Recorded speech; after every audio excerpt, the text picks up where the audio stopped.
नमस्कार दोस्तों, मैं पारुल चौहान आप सभी का स्वागत करती हूँ आपके अपने प्यारे से परिवार रोजगार विद अंकित में। कैसे हैं आप सभी?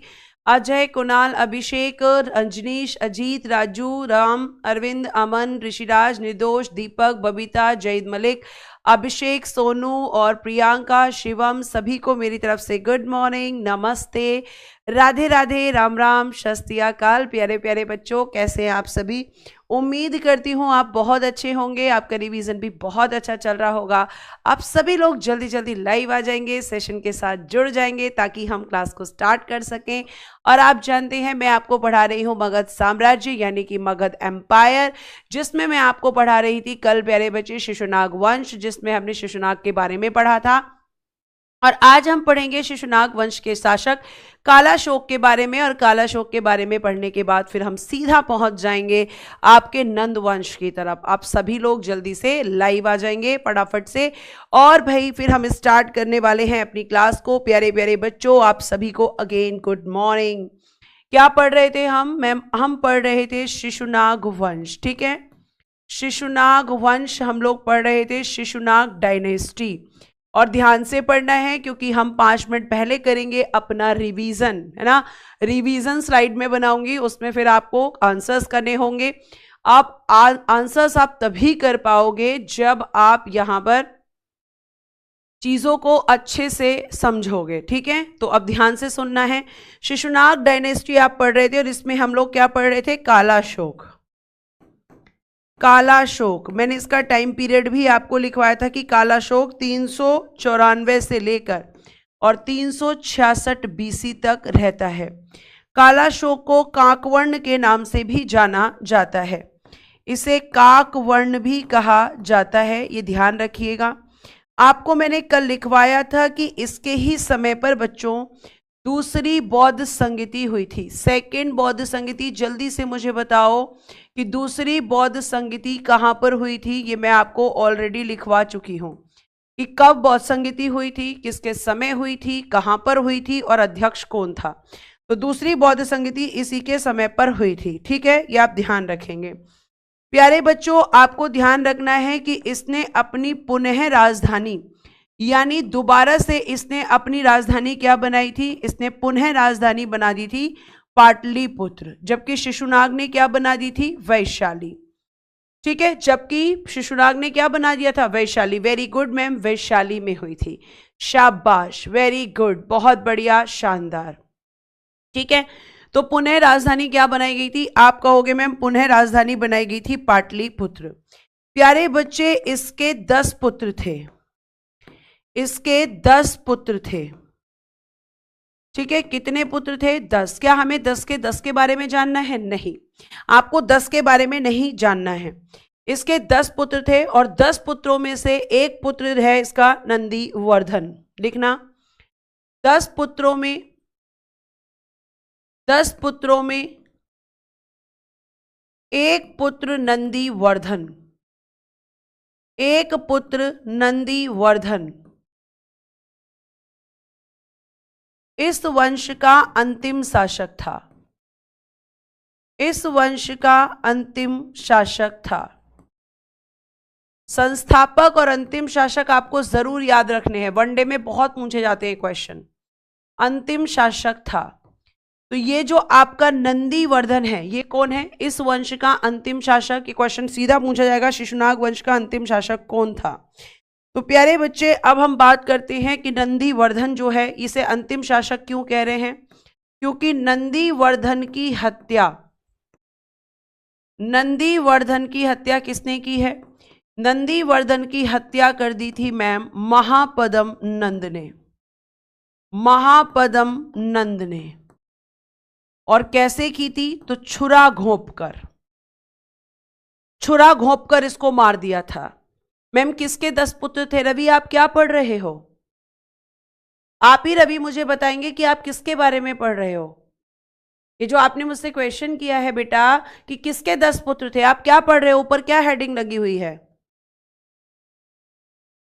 आप बताएंगे मुझे इसका आंसर। मैं वेट कर रही हूं आपके आंसर का, ठीक है। तो नंदीवर्धन जो है वो इस वंश का अंतिम शासक था और नंदीवर्धन की हत्या किसने की? महापद्म नंद ने। अब क्यों की थी? क्योंकि भाई इसे अपना वंश बनाना था। तो महापद्म नंद ने किस वंश को स्थापित किया इसके बाद? आप कहोगे नंद डायनेस्टी। नंद वंश मैम यहां पर अब हम पढ़ेंगे, नंद वंश के बारे में हमें यहां पर पढ़ना है। तो नंद वंश की हम बात करेंगे। Very good, Kalashoka. कालाशोक, ठीक है। अब ध्यान से सुनिए, आगे हम चलते हैं। सारे बच्चों ने कर दिया कालाशोक। बेटा ध्यान से फोकस होकर पढ़ा करो क्लास में, ऐसे कैसे काम चलेगा। फिर आपकी नेक्स्ट डायनेस्टी है बेटा जी नंद वंश, यानी कि नंदास डायनेस्टी। तो नंद वंश का संस्थापक कौन होगा? आप कहोगे मैं महापद्म नंद। कब से कब तक रहेगा नंद वंश? 344 से लेकर और 323 बीसी तक पूरे नंद वंश का कार्यकाल है। पूरा नंद वंश इस टाइम तक रहेगा। और इस नंद वंश के अगर हम संस्थापक की बात करते हैं, फाउंडर की बात करते हैं, तो वो कौन होगा? मैं महापद्म नंद। महापद्म नंद ने ही इस वंश को स्थापित किया था। महापद्म नंद, महापद्म नंद, ठीक है।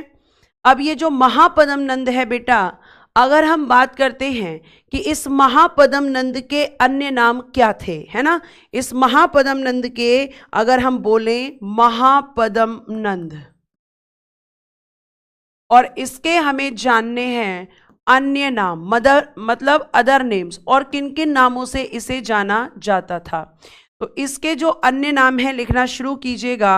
इसे कहते थे उग्रसेन, इसे कहते थे एकराट, इसे कहते थे सर्वक्षांतर, सर्वक्षांतर, ठीक है। इसे कहते थे बेटा जी परशुराम का सेकंड अवतार, परशुराम का सेकंड अवतार, परशुराम जी का सेकंड अवतार इसको बोला जाता है। इसको कहा जाता था अपरशुराम, अपरशुराम, ये भी इसी को कहा जाता था। ये सब किसके नाम है? महापद्म नंद के नाम हैं। ये सब किसके नाम है? महापद्म नंद के नाम हैं। और आप लिखना चाहें लिख सकते हैं, भार्गव भी इसको कहा जाता था। भार्गव भी इसी का अन्य नाम था, महापद्म नंद का। तो आपसे क्वेश्चन पूछा जाएगा कि नंद वंश का संस्थापक कौन था, तो आप कहोगे महापद्म नंद, ठीक है। कौन था प्यारे बच्चे? महापद्म नंद इस वंश का संस्थापक था। अब जो इस वंश का इंपॉर्टेंट शासक है, हमें उसके बारे में पढ़ना है, जिसको आप कहते हैं घनानंद। और घनानंद की जब आप बात करेंगे तो लिखना नंद वंश का अंतिम शासक है, नंद वंश का अंतिम शासक, last ruler of Nanda's dynasty, नंद वंश का अंतिम शासक। ये बहुत इंपॉर्टेंट है। क्यों इंपॉर्टेंट है? क्योंकि एक तो इसी की हत्या करके मौर्य वंश को स्थापित किया है। चंद्रगुप्त मौर्य ने इसको क्यों मारा था वो भी मैं आपको बताऊंगी। साथ साथ इसी के समय पर आपने एक व्यक्ति जिसका नाम सुना होगा सिकंदर, जो पूरे विश्व को जीतना चाहता था, पूरे विश्व को जीतने की इच्छा उसके किस में थी? उसके मन में थी कि मैं पूरे विश्व को जीतूंगा, और उसी को लेकर वो भारत में भी आया था। विश्व में तो भारत भी पड़ता है, तो वो भारत को भी जीतना चाहता था। तो क्या वो भारत को जीत पाया था, या पूरे विश्व को जीत पाया था, या नहीं जीत पाया था, ये भी मैं आपको बताऊंगी। तो ये जो आपका घनानंद है, नंद वंश का अंतिम शासक है, इसके बारे में आप ध्यान रखेंगे। अब देखो लिखना, इसी के समय क्या हुआ था। अब हम लिखेंगे कि मैम ये जो घनानंद है, ठीक है, इसी के समय लिखना बेटा जी, इसी के समय 326 बीसी, इसी के समय 326 बीसी में सिकंदर ने भारत पर आक्रमण किया, सिकंदर ने भारत पर आक्रमण किया। अब बहुत सारे बच्चे पूछेंगे कि क्या सिकंदर जो है वो कहां से आया था। आप हमें बताइए सिकंदर कौन था, आप हमें बताइए सिकंदर कहाँ का शासक था, और क्या पहला सिकंदर ही विदेशी आक्रमणकारी था, या उससे पहले भी किसी विदेशी ने भारत में आक्रमण कर दिया था। प्यारे बच्चों, आपको ये बहुत अच्छे से ध्यान रखना है और बहुत अच्छे से समझना है कि जो सिकंदर है वो भारत के बाहर से आया था। जहां हम कह सकते हैं कि सिकंदर कौन था, मकदूनिया या मैसिडोनिया का शासक। क्या कहेंगे कि मैम जो सिकंदर है जिसके बारे में हम पढ़ने जा रहे हैं, सिकंदर जब ये भारत में आक्रमण करने आया था तो मैम हम कह सकते हैं कि सिकंदर मकदूनिया या मैसिडोनिया का शासक था। मकदूनिया या मैसिडोनिया का शासक इसे कहते हैं, ठीक है। और ये कहां पड़ता है, यूनानी शासक था, मतलब यूनान में पड़ता है, तो यहां का शासक था। यानी ये कैसा आक्रमणकारी हो गया मैम, ये विदेशी आक्रमणकारी हो गया। तो क्या ये पहला विदेशी आक्रमणकारी था भारत पर? क्या ये पहला विदेशी आक्रमणकारी था भारत पर, या इससे पहले भी किसी ने भारत पर आक्रमण किया था? नहीं बेटा, सिकंदर से पहले भारत पर ईरानियों ने आक्रमण किया था। पवन कुमार ने आंसर किया है मुझे, पवन कुमार ने आंसर किया है कि मैम अगर हम बात करते हैं तो जो सिकंदर है इससे पहले भारत पर ईरानी लोग आक्रमण कर चुके थे। तो आपसे हो सकता है क्वेश्चन पूछा जाए कि भारत पर प्रथम विदेशी आक्रमणकारी कौन थे? भारत पर प्रथम विदेशी आक्रमणकारी, प्रथम विदेशी आक्रमणकारी कौन थे? तो आप कहोगे कि मैम भारत पर प्रथम विदेशी आक्रमणकारी जो थे वो थे ईरानी। यानी भारत पर सिकंदर से पहले ईरानियों ने क्या किया था, भारत पर आक्रमण कर दिया था। ठीक है, भारत पर आक्रमण किया था, ये आप ध्यान रखेंगे। और आप यहां पे कहेंगे कि सबसे पहले अगर इन्होंने आक्रमण किया था तो आखिर कब किया था? तो कहा जाता है कि इन्होंने जो प्रथम विदेशी आक्रमण किया था वो किसने किया था? ईरानी ने किया था। और अगर हम बात करते हैं तो कब किया था, तो आप कहेंगे 6वीं शताब्दी के आसपास, 6th सेंचुरी के आसपास, 6वीं शताब्दी के आसपास इन्होंने किया था। ठीक है, इन्होंने प्रयास, अब देखो जो आपका ईरानी ने किया था, तो यहां पे ईरानी शासक कौन था? ईरानी शासक, किस ईरानी शासक ने किया था? तो ईरानी शासक जिसने पहला आक्रमण भारत पर किया था उसका नाम था साइरस। साइरस ये कौन था? ईरानी शासक। लेकिन ये पहला आक्रमण हो गया था इनका असफल। जब साइरस ने भारत पर आक्रमण किया ईरानियों की तरफ से, तो साइरस के द्वारा किया गया आक्रमण, प्यारे बच्चे साइरस को कई बार आप कुरुश के नाम से भी जानते हो, इसे और क्या कहते हैं? इसे मैम कुरुश भी कहते हैं। तो इसने जब भारत पर आक्रमण किया 6वीं शताब्दी के आसपास, तो इसका आक्रमण भारत पर विफल हो गया। विफल क्यों हो गया मैम? असफल क्यों हो गया? क्योंकि हमारे यहाँ के राजा भी कमजोर नहीं थे, हमारे यहाँ के राजा भी शक्तिशाली थे। तो आप कहोगे कि मैम जब इसने आक्रमण किया ईरानियों की तरफ से तो वो असफल हो गया था, तो फिर सफल आक्रमण किसने किया? सफल आक्रमण किसने किया ईरानियों की तरफ से? ध्यान से अगर आप सुनोगे तो ही समझ में आएगा, कमेंट पर फोकस रखोगे बिल्कुल समझ नहीं आएगा, बिल्कुल समझ नहीं आएगा, ये ध्यान रखना। ठीक है, बिल्कुल भी समझ नहीं आएगा बेटा अगर आप ध्यान से नहीं सुनोगे। तो ईरानी शासक कौन था? आप कहोगे मैम साइरस जिसने किया, लेकिन ये आपका हो गया असफल। तो फिर हमें ये बताइए कि ईरानियों का सफल आक्रमण किसने किया? ईरानियों का भारत पर सफल आक्रमण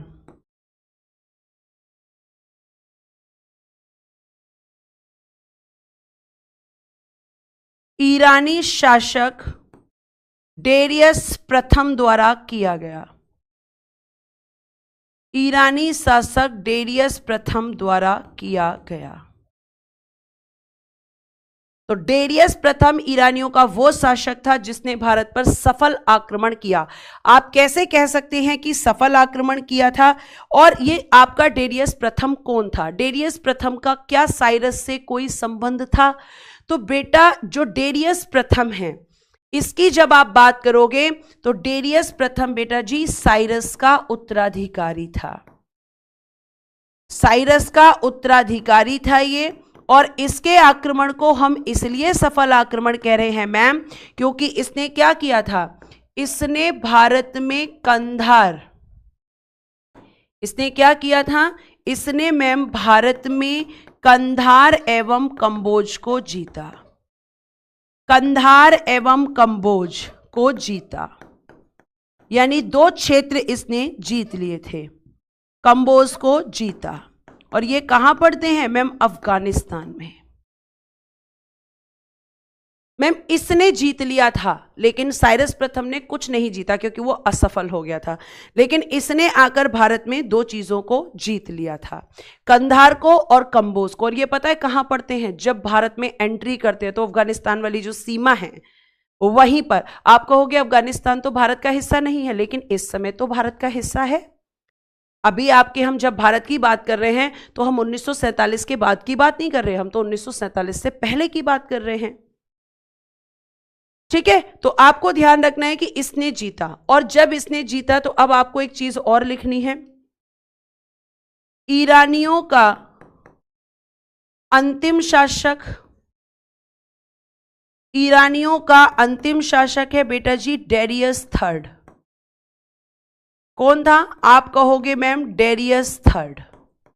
अब ये अंतिम क्यों है? क्योंकि भाई जब ईरानी भारत में कब्जा करके बैठे हैं तो भारत में किसको घुसना है मैम? भारत में तो सिकंदर को घुसना है, भारत में तो सिकंदर को एंट्री करनी है। अब ये यहां पे ईरानी कब्जा बना के बैठे हैं, भारत के बॉर्डर पे ही बैठ गए एकदम ऊपर की तरफ। अब सिकंदर आएगा तो वहीं से आएगा, और आएगा तो झगड़ा जरूर होगा, क्योंकि ईरानी अपना कब्जा छोड़ेंगे नहीं और सिकंदर को पूरा विश्व जीतना है। तो जब सिकंदर भारत में एंट्री करेगा तो डेरियस थर्ड के साथ उसका युद्ध होगा, और जब युद्ध होगा तो डेरियस थर्ड हार जाएगा, और डेरियस थर्ड हार जाएगा तो ईरानियों का भारत से कब्जा खत्म हो जाएगा और सिकंदर भारत में एंट्री कर जाएगा।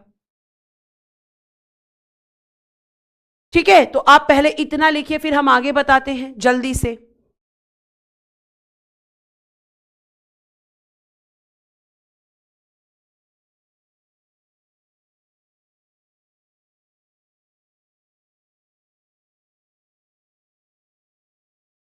लिखिए फटाफट।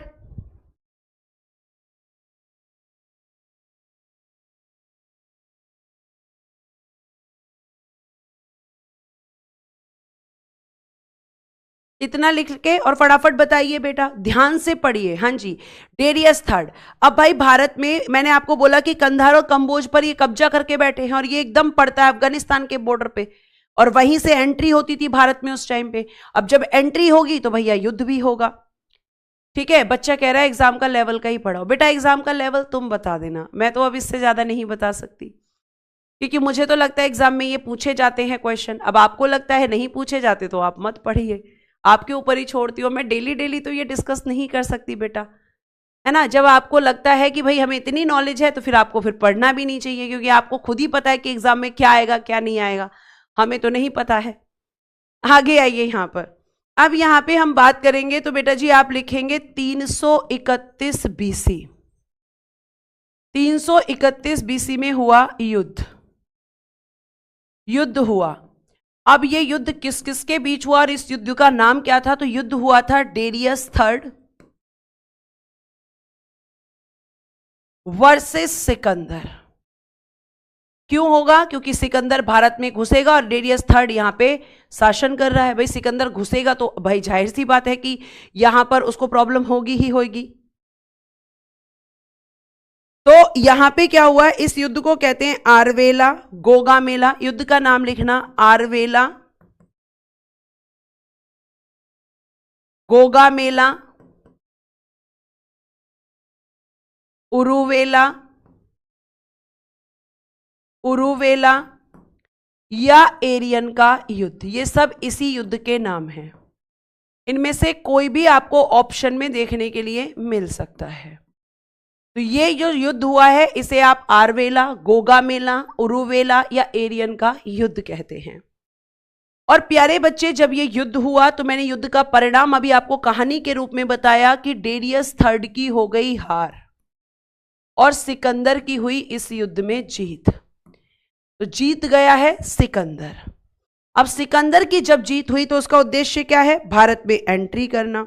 तो हम ये कह सकते हैं कि यहां पर जब इसकी जीत हुई तो ईरानियों का जो आधिपत्य था भारत में, ईरानियों का भारत से आधिपत्य मतलब कंट्रोल मतलब नियंत्रण। अगर आपको आधिपत्य समझ नहीं आ रहा है तो आप इसको सिंपल भाषा में लिख सकते हैं नियंत्रण। ईरानियों का भारत से आधिपत्य या नियंत्रण समाप्त हो गया। क्यों? क्योंकि मैम सिकंदर ने इनको हरा दिया। अब बेटा जी भारत में सिकंदर हम क्या लिखेंगे हेडिंग में? अब हम लिखेंगे कि मैम अब आएगा सिकंदर भारत में। भारत में सिकंदर, क्योंकि उसने ईरानियों को हरा दिया है और अपना रास्ता साफ कर लिया है और अब भारत में एंट्री करेगा। तो ये कहां से भारत में आया था? अच्छा मैम आपने ईरानियों का वंश नहीं बताया। बेटा जो ईरानी शासक थे इनका जो वंश था है ना, इनका वंश, सॉरी मैं बता देती हूं आपको, आपने जब क्वेश्चन पूछा है तो ये जो आपके शासक थे इनका वंश था हखामनी वंश।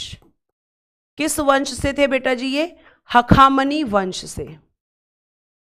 हखामनी वंश ये ईरानियों का वंश था। ठीक है, हखामनी वंश के शासक थे ईरानी।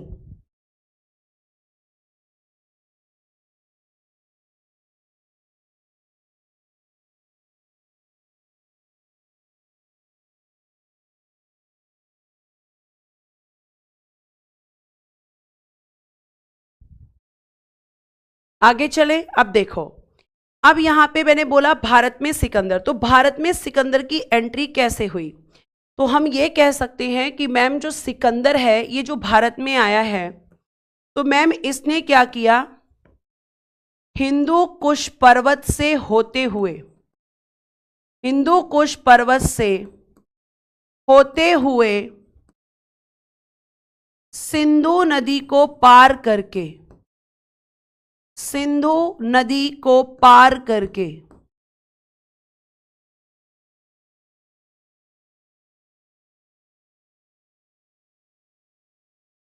भारत करके खैबर दर्रे से, खैबर दर्रे से भारत में आया। खैबर दर्रे से भारत में आया तो किस पर्वत को पार किया? हिंदू कुश। किस नदी को पार किया? सिंधु नदी। किस दर्रे को पार किया? तो मैम खैबर दर्रे को। तो आप ये यहां पर लिख सकते हैं कि मैम यहां पर खैबर दर्रे को पार करके ये भारत में एंट्री करता है। ठीक है, अब यहां पे आप सुनो, जब ये खैबर दर्रे मतलब एक तरीके से ये अफगानिस्तान वाली सीमा जो आपकी पड़ती है वहां से एक तरीके से भारत में आया, और जिस समय ये भारत में आया तो वहां पे एक जगह पड़ती है तक्षशिला। आप जानते हो कि ये आपकी वर्तमान पाकिस्तान के पास में ही है।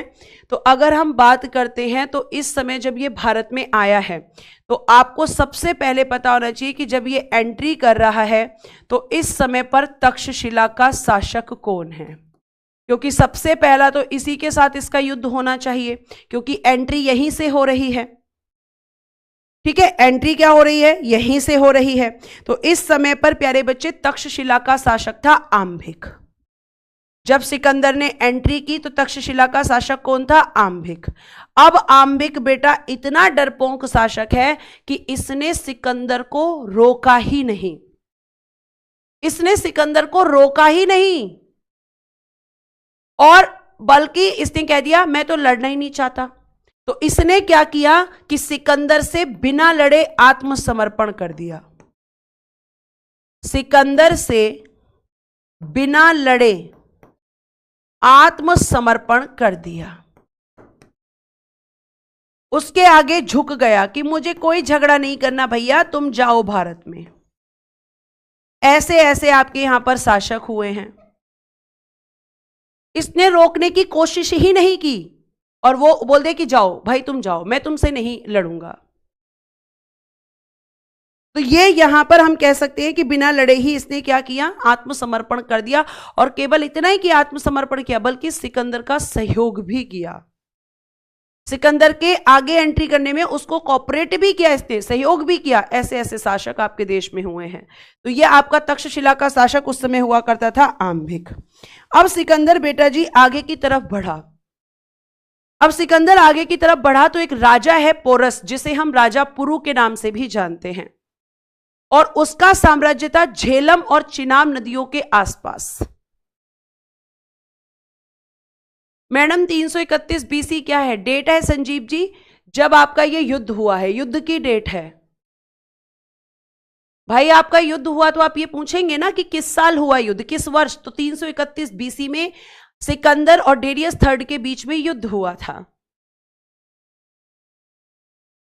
ठीक है, अब यहां से प्यारे बच्चे जब हम देख रहे हैं कि सिकंदर जो है ये भारत में घुस चुका है, तो ये आगे बढ़ता है, और आगे कहां बढ़ता है? तो मैम एक था यहां पे एक साम्राज्य था झेलम और चिनाब नदी के बीच, झेलम और चिनाब नदी के बीच।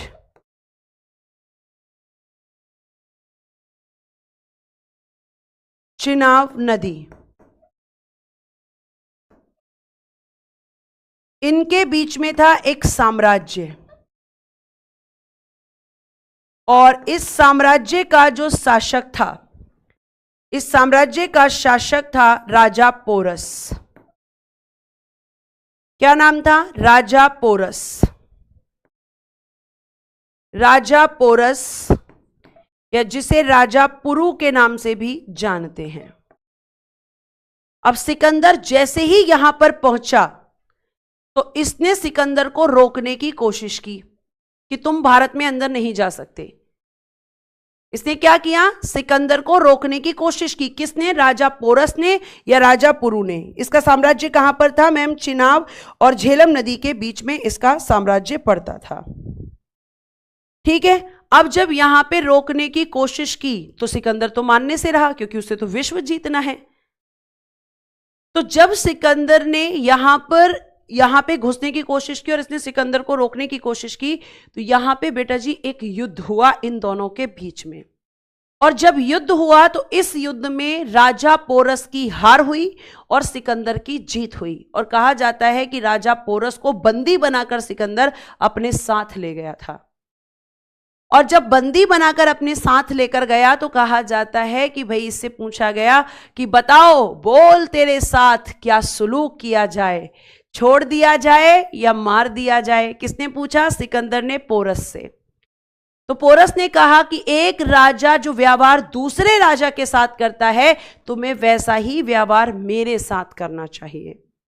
और राजा पोरस की इस बात से सिकंदर बड़ा इंप्रेस हो गया और कहा जाता है कि सिकंदर ने राजा पोरस को छोड़ दिया। इवन ये भी कहा जाता है कि सिकंदर की वाइफ, जिसका नाम है आपका रेक्सोना, उसने राजा पोरस को भी राखी बांधी थी, है ना? हंसी आ रही है? अच्छा ठीक है, हंस लो। ठीक, तो यहां पे एक साम्राज्य है और इसका शासक कौन है? राजा पोरस। अब इसने जब इसे रोकने का कोशिश किया तो बेटा जी फिर से मैं लिख रही हूं 326 बीसी। और 326 बीसी में क्या हुआ? अगेन युद्ध हुआ। युद्ध हुआ, किस किस के बीच हुआ और इस युद्ध का नाम क्या था? तो युद्ध होगा बेटा जी सिकंदर वर्सेस राजा पोरस या राजा पुरु, आप कोई भी नाम लिख लें, एक ही बात है, जिसमें इसकी हार और सिकंदर की जीत हो जाएगी। अब इस युद्ध का नाम बहुत पूछा जाता है कि ये युद्ध जो था इसका नाम क्या था। ठीक है, तो ये युद्ध कब हुआ था? 326 बीसी में हुआ था। प्यारे बच्चे एक चीज और ध्यान रखना कि ये जो युद्ध हुआ था ये झेलम नदी के तट पर हुआ था। झेलम नदी के तट पर ये युद्ध लड़ा गया था। ठीक है, और क्योंकि ये झेलम नदी के तट पर हुआ था तो इसे क्या कहते हैं? एक तो इसे कहते हैं वितस्तता का युद्ध, वितस्तता का युद्ध, या इसको कहते हैं झेलम का युद्ध। क्योंकि ये जो आपके यूनानी शासक हैं ये चिनाब नदी को क्या कहते थे? ये सॉरी झेलम नदी को क्या कहते थे? वितस्तता कहते थे। तो और इसे कहते हैं हाइडेस्पिच का युद्ध, वितस्तता का युद्ध, झेलम का युद्ध या हाइडेस्पिच का युद्ध। हाइडेस्पिच, हाइडेस्पिच, या प्यारे बच्चे इसे कहते हैं कर्री का युद्ध। तो ये सब किसके नाम हैं? जो सिकंदर और पोरस के बीच युद्ध हुए हैं उसका नाम है। झेलम का युद्ध, वितस्तता का युद्ध, कर्री का युद्ध, हाइडेस्पिश का युद्ध। यह आपको बहुत अच्छे से ध्यान में रखना है। तो यहां पे क्या हो गया, राजा पोरस की हार। आगे की कहानी आपको सिर्फ सुननी है, बहुत ज्यादा याद नहीं रखना है, ठीक है। कि भाई इसने हरा दिया, फिर इसको अपने साथ ले गया, फिर बोला गया बोलो तुम्हारे साथ कैसा व्यवहार किया जाए। तो इसने क्या कहा, तो इसने कहा कि भाई जैसे एक राजा दूसरे राजा के साथ करता है ऐसा ही व्यवहार तुम्हें मेरे साथ करना चाहिए, है ना। सिकंदर इंप्रेस हो गया और इसको आजाद कर दिया। आगे सुनिए, यहां पर अब हम बात करते हैं सिकंदर के बारे में, थोड़ी सी सिकंदर की फैमिली, कि भाई जो सिकंदर था, तो ये तो मैं बता चुकी हूं, मकदूनिया या मैसिडोनिया का शासक था। इसके पिता का नाम था बेटा जी फिलिप सेकंड। इसके पिता का नाम था फिलिप सेकंड। इसकी माता का नाम था ओलंपिया। ओलंपिया, ठीक है। पत्नी का नाम मैंने अभी आपको बताया रेक्सोना, जिसने राजा पोरस को राखी भी बांधी थी, रेक्सोना, ठीक है। उसके बाद में इसका जो उपनाम है, इसे अलेक्जेंडर के नाम से भी जाना जाता है। हो सकता है आपको ऑप्शन में सिकंदर ना देकर अलेक्जेंडर दे दे, तो सिकंदर को अलेक्जेंडर के नाम से भी जाना जाता है। फिर बात आती है कि भारत में कब आया, तो मैंने तुम्हें बताया था कि भारत में इसने 326 में आक्रमण किया। भारत कब आया, तो मैम ये भारत आया था 326 बीसी में, 326 बीसी। और भारत से कब गया, भारत से कब गया, तो बेटा जी ये गया था 325 बीसी। यानी हम कह सकते हैं कि लगभग 19 माह ये भारत में रहा, 19 माह भारत में रहा। यह आपको ध्यान रखना है। कितने महीने भारत में रहा, लगभग 19 महीने मैम ये भारत में रहा था। तो क्या इसने भारत को जीत लिया था, या ये भारत में कहां तक पहुंचा था। तो प्यारे बच्चे, अगर मैं आपसे बात करती हूं तो ध्यान से सुनना। जब सिकंदर जो है, सिकंदर ने क्या किया, ध्यान से सुनना। सिकंदर की सेना ने, सिकंदर की सेना ने व्यास नदी को, व्यास नदी को पार करने से मना कर दिया, पार करने से मना कर दिया। और जब ऐसा सिकंदर की सेना ने कहा तो भैया सिकंदर को फिर वापस जाना पड़ा। इसके भारत से वापस जाने का कारण क्या था बेटा, तो आप कहोगे मैम इसका सिकंदर का भारत से वापस जाने का कारण था कि सिकंदर की सेना ने बोला, व्यास नदी पे आ गई सिकंदर की सेना और उसने बोल दिया कि अब हम इससे आगे नहीं बढ़ेंगे। आप कहोगे क्यों मना कर दिया सेना ने, तो देखो आपको कई इतिहासकारों के पॉइंट मिलेंगे, लेकिन जो सबसे स्ट्रॉन्ग पॉइंट है वो ये था कि ये जानती थी सिकंदर की सेना कि भारत में बैठा है घनानंद, भारत में बैठा है घनानंद, जो कोई कमजोर शासक नहीं है, काफी शक्तिशाली शासक है और उसको हराना इतना आसान नहीं होगा। तो कहा जाता है कि घनानंद के डर की वजह से इसकी सेना ने पार व्यास नदी को पार करने से मना कर दिया था और सिकंदर को फिर मजबूर होकर भारत से वापस जाना पड़ा था। तभी तो सिकंदर और घनानंद के बीच कोई युद्ध नहीं हुआ, क्योंकि सिकंदर की सेना ने व्यास नदी को पार ही नहीं किया। ठीक है, हो सकता है कि सिकंदर का घनानंद से युद्ध होता तो शायद, बेटा घनानंद भी बोल सकते हो, धनानंद भी, कहीं पे लिखा मिलेगा घनानंद, कहीं पे लिखा मिलेगा धनानंद, दिक्कत मत लो, ठीक है। तो आप धनानंद भी बोल लो। तो क्या हुआ कि इसने मना कर दिया कि भाई हमारी अब जब सेना ने मना कर दिया तो राजा क्या करेगा, अब अकेले तो लड़ नहीं सकता, क्योंकि धनानंद के पास या घनानंद के पास भी जो है बहुत बड़ी सेना है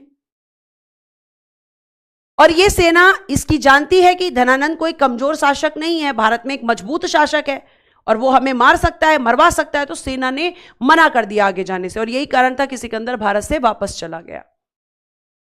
तो ये क्वेश्चन पूछा जा सकता है कि सिकंदर की सेना ने किस नदी को पार करने से मना कर दिया था, तो व्यास नदी को, व्यास नदी को पार करने से मना कर दिया था। यह आपको ध्यान रखना है। ठीक है, अब आगे चलते हैं। थोड़ी सी एक दो पॉइंट और लिखते हैं। जैसे आपसे पूछा जाता है कि जो सिकंदर है इसके सेनापति, है ना, क्यों लिखवा रही हूं अभी आपको आगे जाके पता चल जाएगा जब आप पढ़ोगे चंद्रगुप्त मौर्य। सिकंदर के सेनापति, सिकंदर या सिकंदर के साथ ऐसे लिखना, भारत आए व्यक्ति, केवल इंपॉर्टेंट ही मैं लिखवाऊंगी, भारत आए व्यक्ति। कौन कौन सिकंदर के साथ में भारत में आया था? तो सबसे पहला नाम लिखना सेल्यूकस निकेटर, जिसके बारे में आप चंद्रगुप्त मौर्य के समय पढ़ोगे। सेल्यूकस निकेटर ये कौन था? तो बेटा जी ये इसका सेनापति था, थल सेनापति, आर्मी चीफ कमांडर। ठीक है। दूसरा था निरियाकस, निरियाकस ये था आपका जल सेनापति, जल सेनापति। फिर बेटा जी एक था यहां पे फिलिप, बच्चे कहेंगे फिलिप तो इसके पिताजी थे, वो फिलिप सेकंड है। ये था इसका प्रबंधक यानी कि एक तरीके से मैनेजर। ये कौन था इसका प्रबंधक यानी कि मैनेजर? फिलिप, वो फिलिप सेकंड है, ध्यान रखना। तो इनके बारे में आप ध्यान रखेंगे। सिकंदर की पसंदीदा बुक, सिकंदर की पसंदीदा पुस्तक, पसंदीदा पुस्तक थी बेटा जी इसकी इलियड। ये बुक थी सिकंदर की फेवरेट बुक थी इलियड। इसके घोड़े का नाम था बऊ केफला, बऊ केफला इस सिकंदर के घोड़े का नाम था। और इसके मरने की वजह से ये जो सिकंदर का घोड़ा था बऊ केफला, इसी की याद में, इसी की याद में बऊ केफला नगर बसाया था इसने, बऊ केफला नगर बसाया। बहुत प्यार करता था ये अपने घोड़े से। तो ये था बेटा जी सिकंदर, और सिकंदर के बारे में आपके जो प्रश्न बन सकते हैं वो सिकंदर और सिकंदर के बारे में जो आपके यहां पर बन सकते हैं। अब बात करते हैं इसकी मृत्यु कब हुई। ठीक है, सिकंदर की मृत्यु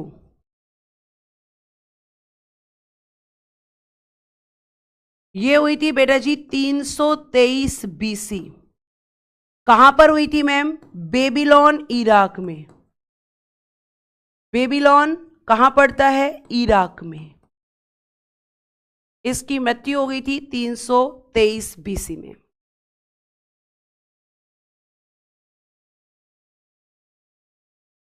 ठीक है। कहा जाता है कि इसको क्या हो गया था? मस्तिष्क ज्वर यानी मेनिंजाइटिस, जिसको आप साइंस की लैंग्वेज में कहते हो मेनिंजाइटिस। तो ये आपका सिकंदर और उसकी मृत्यु के बारे में यहां पे हमने बात की थी। फटाफट आप इसको लिख लीजिए।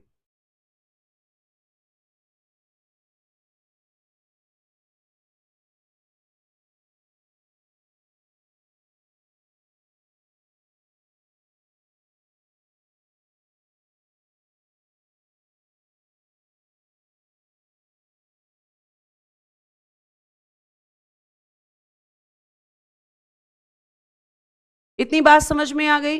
फालतू कमेंट्स में लूंगी ही नहीं बेटा, आप करते रहो, कितना कमेंट करोगे, करते रहो। जब आपको मेरी बात समझ नहीं आती है तो मुझे फिर आपके साथ स्ट्रिक्ट तो थोड़ा होना पड़ेगा। एक बच्चे ने क्वेश्चन पूछा है कि हमें यह बता दो सिकंदर के गुरु कौन थे।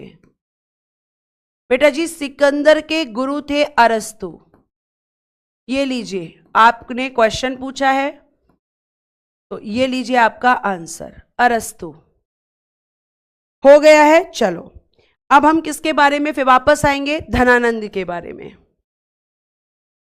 धनानंद, अब धनानंद जो है, अब इसके बारे में लिखना, इसकी हत्या, इसकी हत्या चंद्रगुप्त मौर्य ने, चंद्रगुप्त मौर्य ने की, जिसमें, जिसमें इनकी सहायता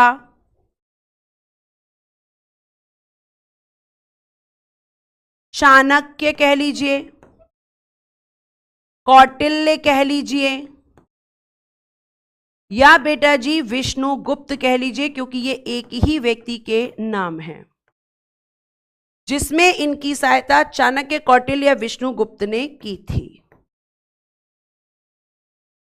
अब आप कहोगे कि क्यों चंद्रगुप्त मौर्य ने धनानंद को मारा था?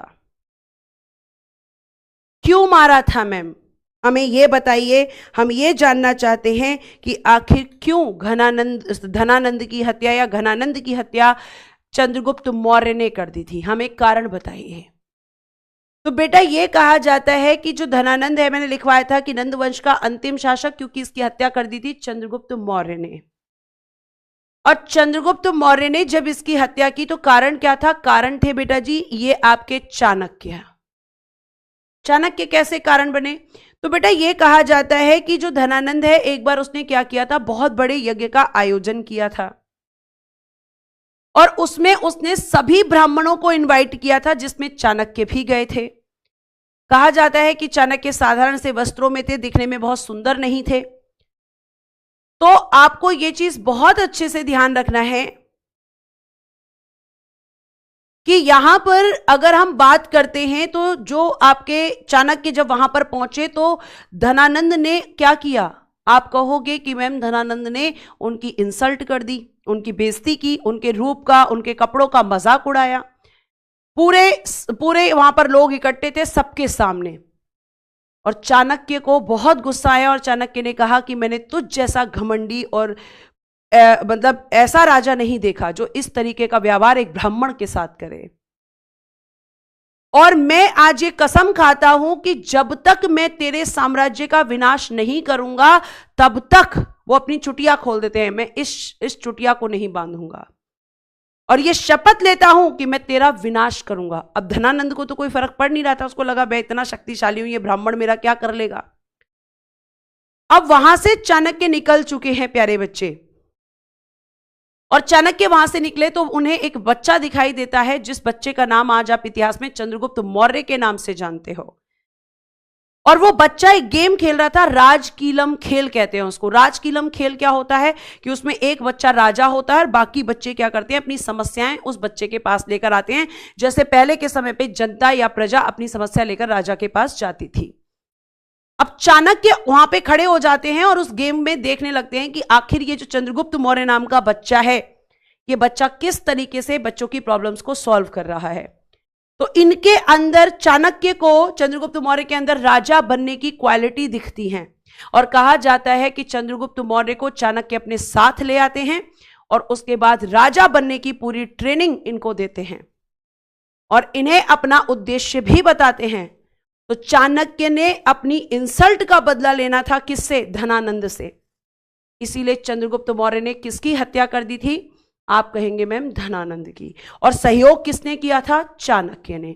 कहानी समझ में आई हो तो थम्स अप करो फटाफट, जल्दी से, ठीक है, जल्दी से। तो अब चंद्रगुप्त मौर्य ने नंद वंश का अंत कर दिया, क्योंकि यह नंद वंश का अंतिम शासक था। तो अब आपका कौन सा वंश आएगा मैम? अब हमारा मौर्य वंश आएगा। मौर्य वंश जो हमारा एक नया वंश होगा। और मौर्य वंश कब से कब तक रहेगा? तो 323 बीसी से 185 बीसी। 323 बीसी से 185 BC. Thank you so much बच्चों अपना रिस्पॉन्स देने के लिए। अब ध्यान से सुनना, ये पूरे मौर्य वंश का टाइम पीरियड है। अब इस मौर्य वंश के संस्थापक कौन हैं? तो अभी मैंने आपको बताया कि संस्थापक हैं चंद्रगुप्त मौर्य, और इनका शासनकाल इस मौर्य वंश में कब से कब तक रहेगा? तो मैम 323 बीसी से और 298 बीसी तक चंद्रगुप्त मौर्य का समय रहेगा इस पूरे मौर्य वंश में, ठीक है। इन्होंने अपनी राजधानी क्या बनाई है? तो राजधानी इन्होंने पाटलिपुत्र ही बनाई है, पाटलिपुत्र। इनके आपके आप कह सकते हैं कि गुरु या प्रधानमंत्री कौन थे? इनके गुरु भी थे ये और इनके प्रधानमंत्री भी थे। उनका नाम है कौटिल्य। उनका नाम है कौटिल्य, कह लो विष्णुगुप्त कह लो चाणक्य कह लो, एक ही बात है। ठीक है। और ये जो कौटिल्य हैं, इनको पता है क्या कहा जाता है बेटा? इनको कहा जाता है भारत का मेकियावेली। क्यों कहते हैं मैं भी बताती हूं। भारत का मेकियावेली इनको कहा जाता है क्योंकि ये जो मेकियावेली हैं, ये बेटा जी एक पश्चिमी विचारक हैं, यानी एक वेस्टर्न थिंकर हैं, वेस्टर्न थिंकर। और इन्होंने एक बुक लिखी है बच्चे, जिसका नाम है द प्रिंस, जिसका नाम है द प्रिंस। और इनकी ये जो बुक है ये राजनीति पर आधारित थी, बेस्ड ऑन पॉलिटिक्स, राजनीति पर आधारित, बेस्ड ऑन पॉलिटिक्स। तो इन्होंने जो आपकी द प्रिंस बुक लिखी, उसी तरीके की एक बुक लिखी है कौटिल्य ने, और इनकी बुक का नाम है बेटा जी अर्थशास्त्र। अर्थशास्त्र, ये इसका नाम अर्थशास्त्र है, पर यह भी आपकी राजनीति से संबंधित बुक है। यह भी किससे रिलेटेड है? राजनीति से। तो इन दोनों की जो बुक है इनमें काफी कॉमन पॉइंट्स हैं, इसीलिए कौटिल्य को भारत का मैकियावेली कहा जाता है। इसीलिए कौटिल्य को भारत का क्या कहा जाता है? मैकियावेली कहा जाता है।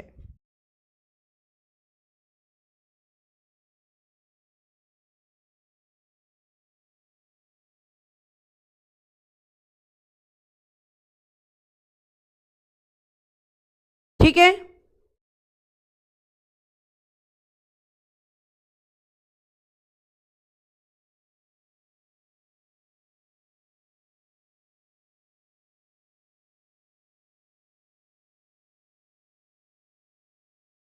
बेटा एक चीज ठीक करना, सॉरी, यहां पे 22 होगा,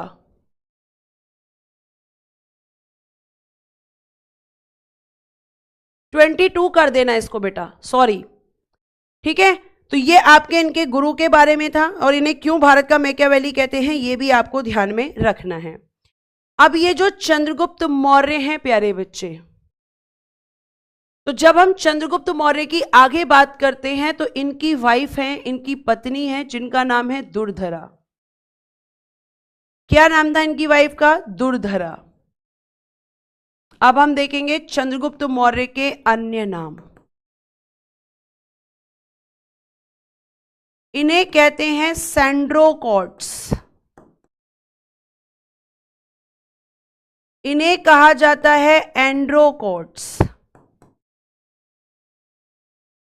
इन्हें कहा जाता है भारत का मुक्तिदाता, लिबरेटर ऑफ इंडिया। ये सब किसके नाम है? चंद्रगुप्त मौर्य के। अब देखो, अगर मैं बात करती हूं कि जो सैंड्रोकॉट्स हैं वो इन्हें किसने कहा है, तो सैंड्रोकॉट्स इन्हें कहा है जस्टिन ने। जस्टिन कौन है? एक इतिहासकार है। और एंड्रोकॉट्स इनको किसने कहा है? तो एपियन और प्लूटार्क ने। एपियन एवं प्लूटार्क इन्होंने कहा है। ये क्वेश्चन पूछा जाता है। और सैंड्रोकॉट्स की पहचान चंद्रगुप्त मौर्य से किसने की थी? लिखना, किसने कहा कि सैंड्रोकॉट्स ही चंद्रगुप्त मौर्य हैं? सैंड्रोकॉट्स की पहचान चंद्रगुप्त मौर्य से, चंद्रगुप्त मौर्य से प्लूटार्क ने की थी, सॉरी विलियम जोन्स ने की थी, विलियम जोन्स ने की थी। ये इंपॉर्टेंट पॉइंट्स हैं, इसीलिए आपको लिखवाया गया है, क्योंकि ये क्वेश्चन बेटा जी पूछे जा चुके हैं, क्योंकि ये क्वेश्चन पूछे जा चुके हैं।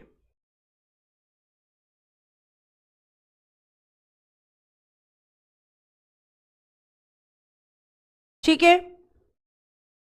तो आज हम इतना ही रखते हैं, इनके बारे में आगे की क्लास में हम कल करेंगे, क्योंकि मुझे अब आपको रिवीजन भी करवाना है। तो आप ऐड करेंगे फटाफट एक रिवीजन स्लाइड। रिवीजन स्लाइड, चलो आंसर करना फटाफट मुझे। पहला क्वेश्चन है, शिशुनाग वंश का अंतिम शासक कौन था? शिशुनाग वंश, इसका बताना संस्थापक और अंतिम शासक।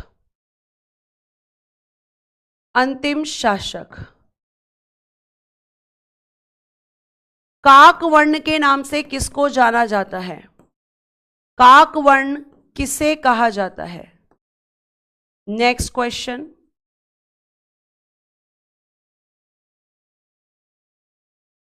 नंद वंश का संस्थापक कौन था? नंद वंश का संस्थापक और इस वंश का अंतिम शासक। और इस वंश के अंतिम शासक की हत्या किसने की थी? हत्या किसने? नेक्स्ट, भारत पर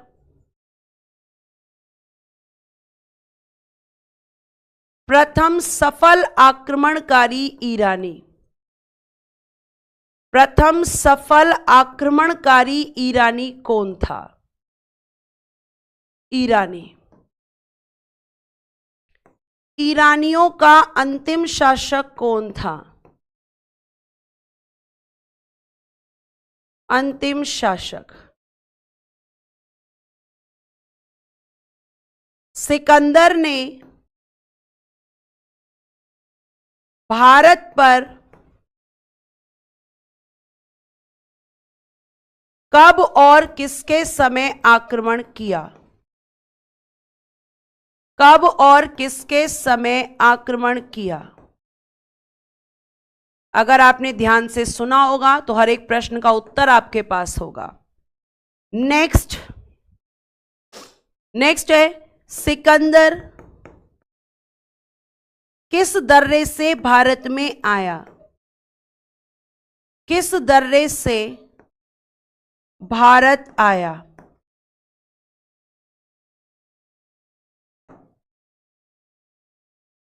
झेलम या वितस्तता का युद्ध कब और किसके बीच? कब और किसके बीच?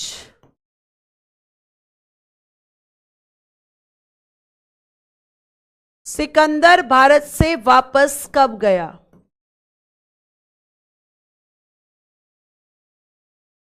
वापस कब? सिकंदर की सेना ने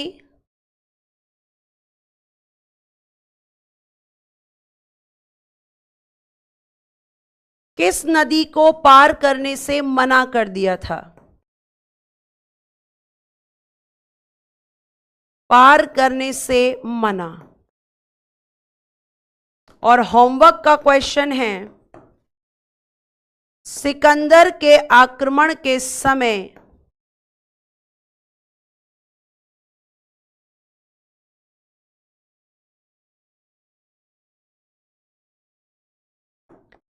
किसका समय शासक कौन था? भारत का शासक या मगध का शासक कौन था? आप बता सकते हैं। तो आप यहां पे देखिए, अगर आपने आंसर्स किए होंगे, पहला संस्थापक मैम शिशुनाग ही था।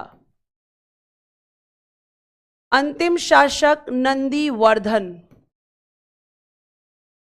नंदीवर्धन की हत्या किसने की थी? महापद्म। काकवर्ण किसे कहते हैं? काला शोक।